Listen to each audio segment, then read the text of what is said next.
ವೇದಿಕೆಯಲ್ಲಿರ್ತಕ್ಕಂಥ ಘನತಯುತ ವಾಣಿಜ್ಯ ಮಂಡಳಿ ಅಧ್ಯಕ್ಷರೇ, ಪದಾಧಿಕಾರಿಗಳೇ ಹಾಗೂ ಗೌರವಾನ್ವಿತ ನಿರ್ಮಾಪಕ ಸದಸ್ಯರುಗಳೇ, ಈ ಪರ್ಸೆಂಟೇಜ್ ವಿಚಾರ ದಶಕಗಳಿಂದ ಮಾತುಕತೆಯಲ್ಲಿದೆ.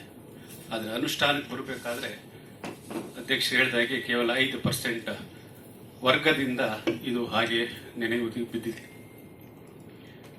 ನಾನು ಮಧ್ಯಮ ವರ್ಗದ ನಿರ್ಮಾಪಕ ಮತ್ತು ನಿರ್ಮಾಪಕರ ಪರವಾಗಿ ಮಾತಾಡೋದೇನು ಅಂತ ಹೇಳಿದ ಅಧ್ಯಕ್ಷರೇ, ಪರ್ಸೆಂಟೇಜ್ ವಿಚಾರ ನಿಗದಿಯಾಗೋದು ಸರಿ, ಆದರೆ ಬೆಂಗಳೂರನ್ನ ಹೊರತುಪಡಿಸಿ ಯಾವ ನಿರ್ಮಾಪಕರು ವಿತರಕರು ಕೂಡ ಕರ್ನಾಟಕದ ಯಾವ್ಯಾವ ಮೂಲೆಗಳಲ್ಲಿ ಚಿತ್ರ ಬಿಡುಗಡೆಯಾಗಿರ್ತದೆ, ಆ ಚಿತ್ರಮಂದಿರಗಳ ಗಳಿಕೆ ಏನು ಅಂತಕ್ಕಂಥದ್ದು ಆ ಕಾಲದಿಂದ ಈ ಕಾಲದವರೆಗೂ ಕೂಡ ಅದು ಪಾರದರ್ಶಕತೆಯಿಂದ ಕೂಡಿಲ್ಲ. ಏಕೆಂತೇಳಿದ್ರೆ ನಿರ್ಮಾಪಕ ಆಗಲಿ ವಿತರಕ ಆಗಲಿ ಸಿನಿಮಾ ರಿಲೀಸ್ ಆಗಿದ ತಕ್ಷಣ ಬೆಂಗಳೂರು ಬಿಟ್ಟು ರಾಜ್ಯವನ್ನ ಸುತ್ತೋ ಕೆಲಸವನ್ನ ಮಾಡೋದಕ್ಕೆ ಸಾಧ್ಯ ಇಲ್ಲ, ವಾಸ್ತವದಲ್ಲಿ ಸಾಧ್ಯವಿಲ್ಲ.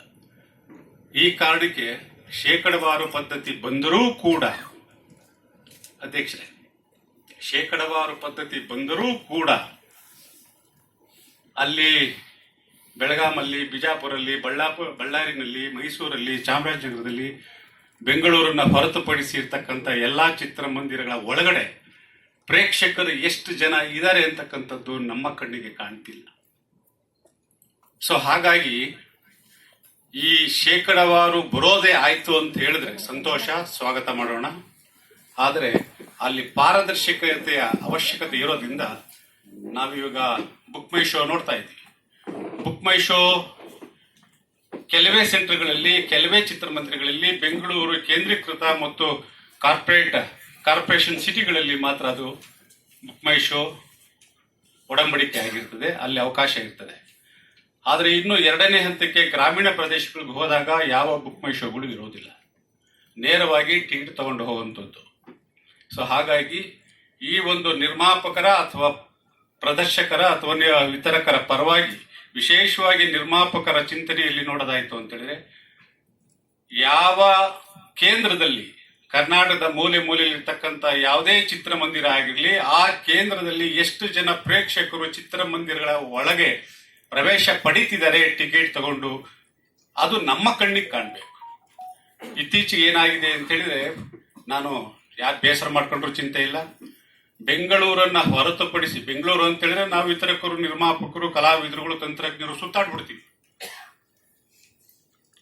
ಕೇಂದ್ರವನ್ನ ಬಿಟ್ಟು ಹೊರಗಡೆ ಹೋಗಬೇಕಾದ್ರೆ ದಿನಗಳು ಕಳೀತದೆ. ಅಷ್ಟರಲ್ಲಿಯೇ ಅಲ್ಲಿಯ ಸ್ಥಿತಿಗತಿ ನಮ್ಗೆ ಅರ್ಥ ಆಗೋದಿಲ್ಲ. ಹಾಗಾಗಿ ಪ್ರತಿ ಚಿತ್ರಮಂದಿರದಲ್ಲಿ ಆನ್ಲೈನ್ ಬರಬೇಕು, ಆನ್ಲೈನ್ ಟಿಕೆಟ್ ಕಟ್ ಆಗಬೇಕು.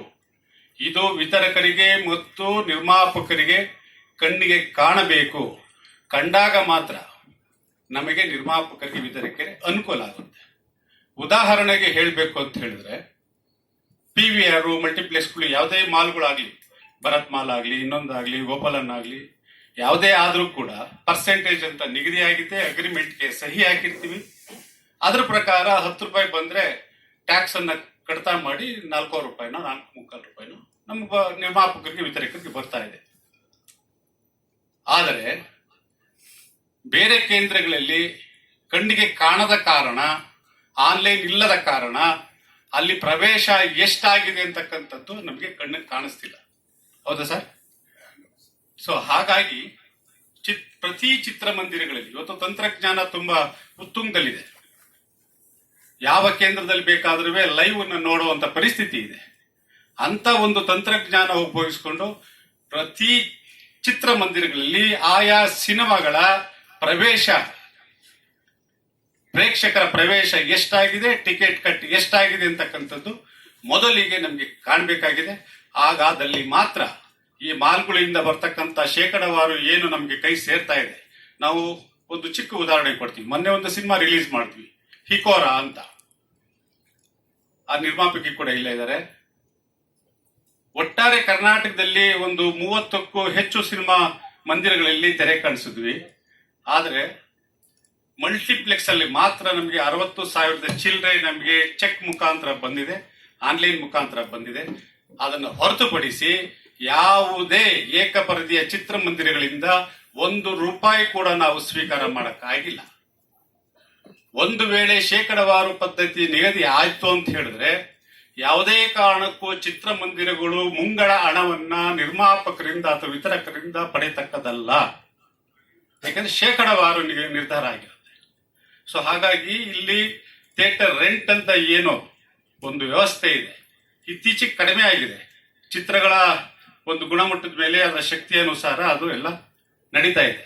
ಆದ್ರೆ ಶೇಕಡವಾರು ಪದ್ಧತಿ ಬರಲಿ, ಆನ್ಲೈನ್ ಟಿಕೆಟ್ ಬುಕ್ಕಿಂಗ್ ಆಗಲಿ, ಅದ್ರ ಜೊತೆನಲ್ಲಿ ಈ ಬಾಡಿಗೆ ವ್ಯವಸ್ಥೆ ಹೋಗ್ಲಿ, ಶೇಕಡವಾರು ಪದ್ಧತಿಗೆ ನಮ್ಮೆಲ್ಲ ಮಧ್ಯಮ ವರ್ಗದ ನಿರ್ಮಾಪಕರ ಸಹಕಾರ ಇದೆ ಅಂತ ಮಾತನ್ನ ಮುಗಿಸ್ತಾ ಇದ್ದೀನಿ. Thank you so much.